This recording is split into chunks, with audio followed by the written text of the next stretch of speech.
Pedro, Flamengo, Rafinha, Barcelona, Richard.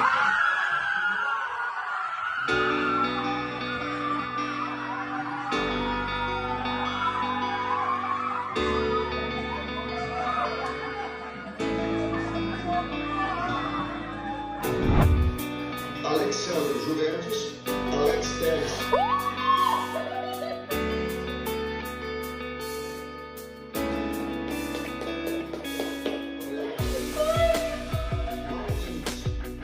Liverpool, Fred, United e Lucas Paquetá. Gabriel Martinelli, Arsenal, Neymar, PSG, Pedro.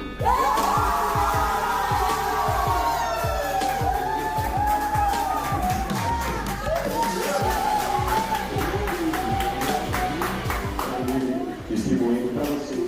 Muito bem, temos aí os 26 jogadores em busca do Hexa. A dúvida era Daniel Alves. Ao convocar o Daniel Alves, acaba a história do Chico Zagueiro.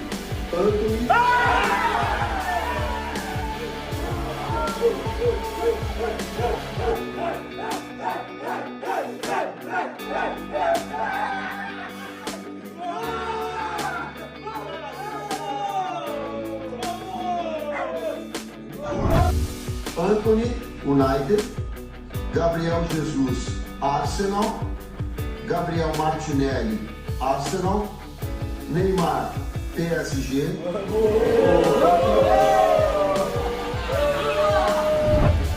Bruno Guimarães, Newcastle, Casemiro, United, Everton Ribeiro.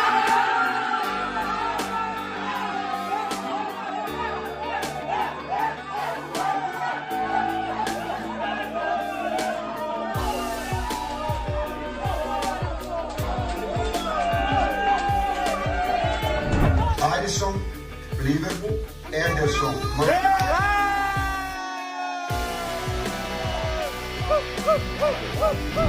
Bruno Guimarães.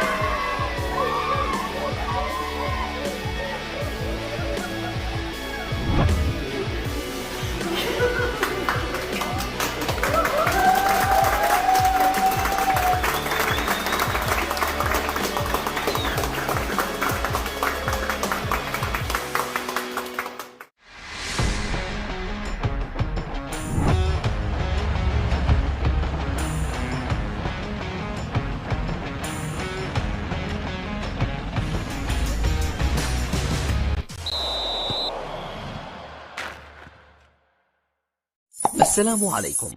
لا تنسوا الاعجاب بالفيديو والاشتراك في القناة تشجيعا لنا لنستمر بنشر المزيد ان شاء الله.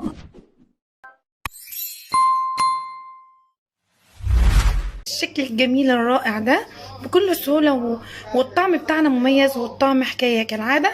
يلا كده ندخل على الطريقة والفيديو بتاعنا. بس اتمنى منكم لو اول مرة تشوفوا قناتنا تضغطوا لايك وسبسكرايب للقناة وكومنت حلوة منكم ودعوة من قلبكم ليا. يلا تعالوا نشوف كده الفيديو بتاعنا. كده هنقول بسم الله الرحمن الرحيم وهندخل على الطريقه والفيديو بتاعنا.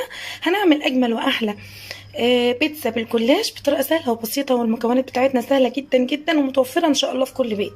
عندي هنا زيتون مخلي، عندي جبنه رومي، عندي اللحمه المفرومه هنعصجها مع بعض دلوقتي، عندي جبنه موتزاريلا قطعه كده كنت حاطاها في الفريزر هبشرها دلوقتي، عندي هنا حبيتين من الطماطم وقرن فلفل عاملاه شرايح كده تمام، وعندي هنا علبه كامله من الجلاش ورق الجلاش، وهنا الكبه بتاعتنا حاطه فيها البصل انا هفرمها كويس جدا عشان اللحمه المفرومه اعصجها بيها تمام. هفرم البصله كده في الكبه واللهلوبه الشقيه بتاعتنا ديت وهنشوف هنعمل ايه مع بعض.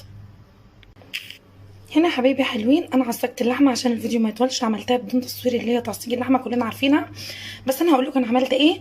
انا فرمت البصله في الكبه زي ما انتم شايفين مع بعض عملناها قبل ما احطها في الطاسه. حطيت شويه زيت، حطيت اللحمه عملت لها صدمه كده، حطيت لها فلفل اسمر، شويه ملح دي حسب رغبتك انت بقى حسب